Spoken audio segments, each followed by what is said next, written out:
वो पूरी हो जाए हैं। आओ आज मैं बताता हूं, नबी पाक अलैहिस्सलाम ने एक फार्मूला दे दिया है, एक जबरदस्त तरीका बताया है कि जिससे हमारी आरजुएं, हमारी ख्वाहिशात, हमारी तमन्नाएं पूरी हो सकती हैं। सरवर कायनात अलैहिस्सलाम ने फरमाया, मन सल्ला अलैया फी यौमिन मिअत मर्रतन, जिसने रोजाना मुझ पर 100 मरतबा दुरूद भेजा, क़दल्लाहु लहू मिअत हाजतिन, अल्लाह तबारक व तआला उसकी 100 हाजतें पूरी फरमाएगा। 100 दुरूद 100 हाजतें। हम तो 2-3 हाजतें फिर ऐसे फंसे हुए हैं कि वो काम सीधे हो जाएं तो पता नहीं कितने बड़े मामले हल हो जाएंगे। 100 हाजतें। अच्छा, फिर करम नवाजी देखो, अल्लाह करीम है ना, बंदों पर मेहरबान है, वो ज्यादा जानता है, बेहतर जानता है कौन सी चीज हमारे लिए कितनी जरूरी है। तो फिर आका फरमाते हैं, सबईना मिनहा लिआखिरतिही व सलासीना मिनहा लिदुनिया।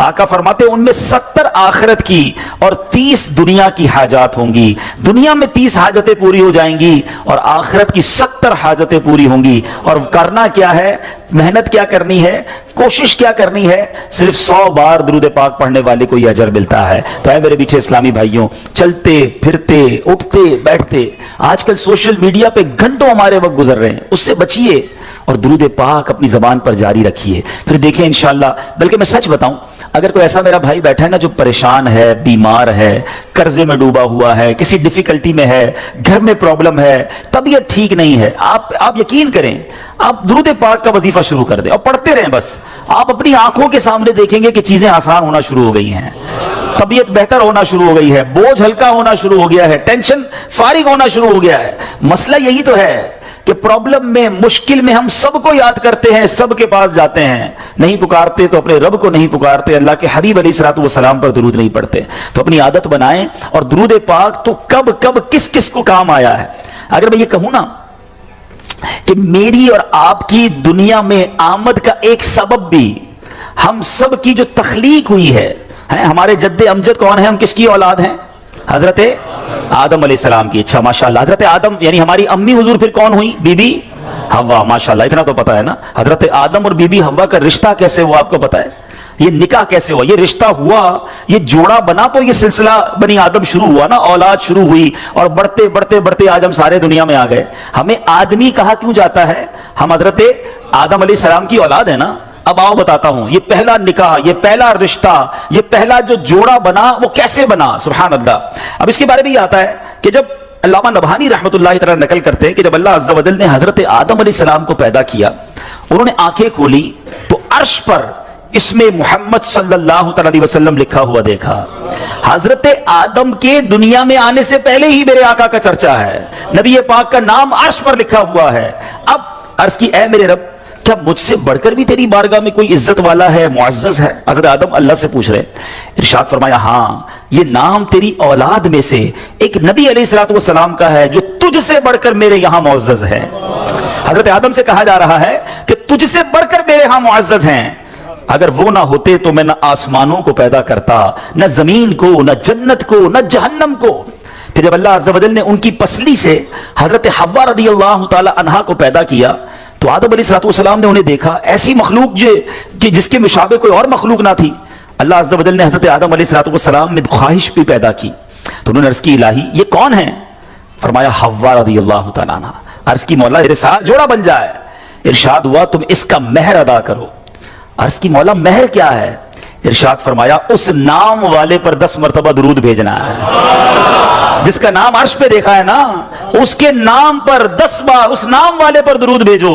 तो कहा, ए अल्लाह, मैंने ऐसा कर लिया तो क्या मेरा जोड़ा हो जाएगा, है मेरा जोड़ा बन जाएगा? फरमाया, हाँ। अब हजरत आदम अलैहिस्सलाम ने 10 बार दुरूद पाक पढ़ा और ये मेहर बना हजरत आदम अलैहिस्सलाम और बीबी हव्वा रज़ियल्लाहु ताला अन्हा के दरमियान जोड़ा बनने का, रिश्ता हुआ। और उसके बाद ये सारी कायनात में जो हम दुनिया में आए तो गोया पता चला कि वजह तख्लीक कायनात, ये तो इस हदीस से भी पता चल गया कि नबी पाक अलैहिस्सलाम के लिए ये कायनात बनाई गई। और सुभान अल्लाह, हजरत आदम अलैहिस्सलाम का जो बीबी हव्वा से जोड़ा बनता है उसका मेहर भी नबी पाक पर दुरूद पढ़ना है। अब सोचिए कब कब से नबी पाक पर दुरूद भेजा जा रहा है, कब से मेरे आका का चर्चा है। अल्लाह अकबर। शायर लिखते हैं ना कि ये कायनात बनाई क्यों गई, इतनी सजाई क्यों गई। सुभान अल्लाह। वो कहते हैं कि खुदा क्यों ना करता आराइशें बज़्म इनका में, खुदा क्यों ना करता आराइशें दुनिया के सामा में, तुम्हें दूल्हा बना के भेजना था बज़्म इनका में। ये सारी कायनात ही सजाई गई है नबी पाक अलैहिस्सलातु वस्सलाम के लिए। मौलाना हसन अदा खान साहब लिखते हैं ना, कौनैन बनाए गए सरकार की खातिर, कौनैन बनाए गए सरकार की खातिर, कौनैन की खातिर तुम्हें सरकार बनाया, ऐसा तुझे खालिक ने तरहदार बनाया, यूसुफ को तेरा तालिबे दीदार बनाया।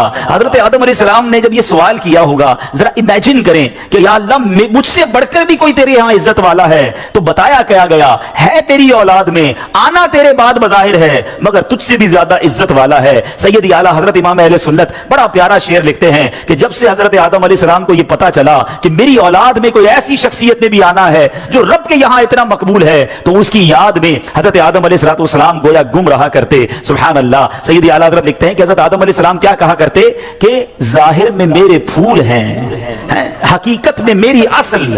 बाद में आने वाला तने के तना जो है उसके बाद फूल आता है ना, कहते जाहिर में तो मेरे फूल हैं, हकीकत में मेरी असल। उस गुल की याद में ये सदा अबुल बशर की है। अबुल बशर कहते हैं हजरत आदम अलैहिस्सलाम को, वो उस वक्त भी नबी पाक को याद करते थे कि एक फूल ने आना है, लेकिन बाग सजाया उसी के लिए गया है, सब सारी कायनात सजी उसी के लिए है। सैयद आला हजरत लिखते हैं ना, क्या खूबसूरत बात लिखते हैं, उन्हीं की बू मायाए समन है, उन्हीं का जलवा चमन चमन है, उन्हीं से गुलशन महक रहे हैं, उन्हीं की रंगत गुलाब में, आका ही का सब कुछ है, उन्हीं का सब ये सजाया हुआ, उनके सदके से ये सारी कायनात बनी है। अल्लाह बस नबी पाक का सच्चा। नबी पाक अलैहिस्सलातु वस्सलाम के रोजे के बाहर, उनकी कब्र मुनव्वर के बाहर एक दरबान है, एक मैसेंजर है जो आका को पैगाम पहुंचाने वाला है। मेरा आपसे सवाल यह है कि मैसेंजर की समाअत का आलम यह है कि यहां बैठकर हम दुरूद पढ़ें, वो वहां मदीने में सुन लेता है। पूरी दुनिया में जो दुरूद पढ़े वो फरिश्ता सुन लेता है। सिर्फ सुनता नहीं, पढ़ने वाले को रिकॉग्नाइज भी कर लेता है कि पढ़ने वाला है कौन, उसका नाम क्या है, उसके वालिद का नाम क्या है। जरा बताओ, दरबान की समाअत का आलम यह है, तो मुस्तफा करीम की समाअत का आलम क्या होगा, मेरे आका के इल्म का आलम क्या होगा। तो अगर आज आशिकाने रसूल झूम झूम कर सलातो सलाम में मेरे रजा का ये शेर पढ़ते हैं, तो क्या गलत करते हैं कि दूर और नजदीक के सुनने वाले वो कान, दूर और नजदीक के सुनने वाले वो कान, कान लाले करामत पे लाखों सलाम। तो ये तो हदीस पाक से पता चल रहा है कि जब दरबाने मुस्तफा सबकी आवाजें सुन लेता है, वो सबके दुरूद सुन लेता है, तो मेरे आका क्यों ना समाअत फरमाएंगे। बस दिल से पुकारना है, फरियाद उम्मती जो करे हाले जार में, फरियाद उम्मती जो करे हाले जार में, मुमकिन नहीं कि खैरे बशर को खबर ना हो, वल्लाह वो सुन लेंगे, फरियाद को पहुंचेंगे। इतना भी तो हो कोई जो आह करे दिल से, बस दिल से पुकारने की देर है, काम बन जाने हैं। मुझे सच बताओ, एक उम्मती के लिए इससे बड़ी क्या सआदत होगी, वो इधर दुरूद पढ़े, उधर फरिश्ता उसका नाम बारगाह रिसालत में पेश करे, और सिर्फ मेरा नाम नहीं, मेरे वालिद का नाम भी पेश करे, और मैं जितनी बार दुरूद पढ़ूं उतनी बार पेश करे। मैं 100 बार दुरूद पढ़ूं, 100 बार मेरा नाम नबी पाक के दरबार में जाए। देखो, दुनिया का भी दस्तूर है कि जब कोई फकीर, जब कोई भिखारी दर पे बार बार आए ना, हमारे घर पर भी आए, हम कहते हैं ये रोज आता है, इसका काम कर दो। अल्लाह अकबर, जिसकी हाजिरी रोज बारगाह रिसालत में लगती होगी, जो दिन में कई कई बार दुरूद पढ़ता होगा और फरिश्ता उसका नाम दरबार रिसालत में पहुंचाता होगा, कभी तो मेरे आका फरिश्तों से फरमाएंगे चलो मेरे गुलाम का काम कर देते हैं। हमें रोज याद करता है। और क्या खूबसूरत बात शायर लिखते हैं, हमें तो एक ही तवज्जो चाहिए ना, याद रखो अगर उठ गई एक नजर, बस ہمیں تو ایک توجہ چاہیے، آقا بس ایک بار توجہ فرما لیں، یاد رکھو اگر اٹھ گئی ایک نظر، جتنے خالی ہیں سب جام بھر جائیں گے، پھر سارے کام سیدھے ہو جانے ہیں۔ میرے بھائی یہاں بیٹھے ہوں گے جو مشکل میں ہوں گے، پریشانی میں ہوں گے، بیماری میں ہوں گے، قرضے میں ہوں گے، گھبراؤ نہیں، درود پڑھتے رہا کرو، نبی پاک کی توجہ ہونے کی دیر ہے۔ امام عشق و محبت اعلیٰ حضرت سمجھاتے ہیں، پریشان ہونا، ڈیفیکلٹی میں ہو، سنو، قسمت میں لاکھ پیچ ہوں 100 بل 1000 کج، قسمت میں لاکھ پیچ ہوں 100 بل 1000 کج، آقا یہ ساری گتھی ایک تیری سیدھی نظر کی ہے، بس نبی پاک کی نظر پڑنے کی دیر ہے، سارے کام سیدھے ہو جانے ہیں۔ درود پاک پڑھنے کے بے شمار فضائل و برکات ہیں، اور درود پاک کے فضائل میں واقعات بھی بڑے کمال کے ملتے ہیں۔ درود پاک کے اوپر ایک بڑی مشہور و معروف ورلڈ فیمس بک ہے دلائل الخیرات شریف، اور یہ بڑی مبارک کتاب ہے، جنہوں نے لکھی وہ بھی بڑی مبارک ہستی ہیں، حضرت سلیمان جزولی رحمۃ اللہ تعالی علیہ۔ اور اس کتاب کے جو بلیسنگز ہیں، اس کی جو برکتیں ہیں، پڑھنے والوں کو جو ملا اور ملتا جا رہا ہے، اس کا کمال ہی اور ہے۔ ایک بڑا ایمان افروز واقعہ ہے، اور یہ امیر اہل سنت کو جو دعوت اسلامی کے فاؤنڈر ہیں مولانا ریاض قادری صاحب، ان کو کسی نے سنایا تھا۔ کتیانہ جوناگڑھ اسٹیٹ، یہ انڈیا کے جس وقت پاک و ہند ساتھ تھا اس زمانے کا یہ واقعہ ہے کہ اس میں ایک بڑا زبردست عاشق رسول رہتا تھا، اور وہ درود پاک بہت پڑھتا تھا، اس کو پوری دلائل الخیرات شریف زبانی یاد تھی۔ اور وہ کیا کرتا تھا، وہ سنگ تراشتا، وہ پتھروں کو تراشتا تھا، سٹون کا کام تھا، تو ایک پتھر تراشتا تھا تو دلائل الخیرات شریف کا ایک باب پورا پڑھ لیا کرتا تھا، اتنا اس کا دلائل الخیرات شریف کا ورد تھا۔ اب اس عاشق رسول کی قسمت جاگ اٹھی، ایک بار وہ رات کو سویا تو خواب میں نبی پاک علیہ الصلوۃ والسلام کی زیارت نصیب ہوئی، اور پیارے آقا علیہ الصلوۃ والسلام نے ایک گنبد خضرا کے ساتھ جو مینار تھا، اس مینار کا ایک پتھر جو تھا، ایک کنگرا جو تھا، وہ شکستہ تھا، ٹوٹا ہوا تھا۔ تو نبی پاک علیہ الصلوۃ والسلام نے فرمایا، دیوانے یہ دیکھو، ہمارے نور بار مینار کا جو سٹون ہے، جو کنگرا ہے، وہ شکستہ ہو گیا ہے، ہمارے مدینے آؤ اور آ کر اس کو بنا دو۔ اب یہ آنکھ تو کھل گئی، یہ حیران ہو گیا کہ میں انڈیا کے گاؤں میں رہنے والا، مدینہ کہاں، نہ پیسے، نہ پاسپورٹ، نہ کوئی رقم، اور مجھے مدینے بلایا جا رہا ہے۔ لیکن عشق نے ڈھارس بندھائی کہ جب بلایا آقا نے، خود ہی انتظام ہو گئے۔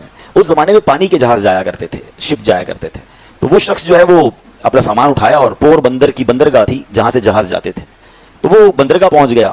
اب وہاں یہ ہوا کہ سارے جو حاجی یا سفر پر جانے والے تھے وہ سب جہاز میں بیٹھ گئے، اور جہاز، آپ پتا ہوگا بڑا جہاز جو تھوڑا سا آگے چلا جاتا ہے، چھوٹی کشتی سے بعض اوقات اب شفٹ کیا جاتا ہے، تو جہاز اسٹارٹ ہی نہیں ہو رہا تھا، اسٹارٹ کرتے اسٹارٹ نہ ہوتا، اسٹارٹ کرتے اسٹارٹ نہ ہوتا۔ تو جہاز میں سے کسی نے دیکھا کہ ایک حاجی جو ہے یا یہ ایک مدینے جانے والا لگتا ہے رہ گیا ہے، کسی نے کہا بھائی بندرگاہ پہ ایک بندہ کھڑا ہے، وہ رہ گیا ہے۔ اب جہاز کے لنگر تو اٹھا دیے گئے تھے، تو چھوٹی کشتی بھیجی گئی، اس دیوانے کو اٹھا کر جہاز پہ لایا گیا، جیسے ہی اس کے قدم میں جہاز پر لگ گئے، جہاز اسٹارٹ ہو گیا، بغیر پاسپورٹ کے، بغیر کسی سسٹم کے۔ یہ پرانی باتیں، اس زمانے میں اتنی امیگریشنز اور اتنے مسائل بھی نہیں تھے۔ بہرحال وہ دیوانہ مدینے پہنچا۔ جب وہ مدینے پہنچا تو بتایا جاتا ہے کہ جب مسجد نبوی شریف پہنچا تو وہاں کچھ لوگ اس کا انتظار کر رہے تھے، اور جب اس کو دیکھا تو کہا یہ وہی ہے جس کی خواب میں ہمیں زیارت کرائی گئی تھی۔ یعنی وہاں کے خادمین کو بھی یہ بتا دیا گیا تھا کہ ایک عاشق رسول آ رہا ہے، اور یہ گنبد خضرا کے ساتھ جو مینار ہے اس پہ پتھر اسی نے بدلنا ہے۔ وہ آیا، اور جب اس کو یہ موقع دیا گیا اور جا کر اس نے اپنا کام کیا، تھوڑی دیر بعد ہوا یہ کہ پتھر تو اس نے وہاں پر کریکٹ کر دیا، مگر واپس آنے سے اس کی روح نے انکار کر دیا۔ جب اس کی باڈی کو رسیوں کے ذریعے نیچے لایا گیا تو پتہ یہ چلا کہ دیوانے نے اپنی روح جو ہے گنبد خضرا پر قربان کر دی ہے۔ جب تیری یاد میں دنیا سے گیا ہے کوئی، جب تیری یاد میں دنیا سے گیا ہے کوئی، جان لینے کو دلہن بن کے قضا آئی ہے۔ مدینہ جو ہے نا، یہ تھوڑی دیر پہلے جو نعت پڑھی جا رہی تھی، کیا بتاؤں کہ کیا مدینہ ہے، بس میرا مدعا مدینہ ہے۔ Madina is not an ordinary place, یہ رازوں کی سرزمین ہے۔ میرا آج موضوع مدینہ نہیں ہے، ورنہ کبھی انشاءاللہ زندگی رہی تو صرف مدینہ پاک پر گفتگو کریں گے کہ شہر مدینہ جو ہے نا وہ کیا ہے۔ یہ کوئی آسان جگہ، یہ نارمل جگہ نہیں ہے۔ اس بات کو ایسے سمجھیے، وہ شاعر کہتے ہیں نا، جیسے جی چاہے جہاں میں گھوم پھر، پر یہ مدینہ ہے یہاں آہستہ چل۔ یہاں 70,000 فرشتے صبح، 70,000 فرشتے شام نبی پاک کے دربار میں حاضری دیتے ہیں۔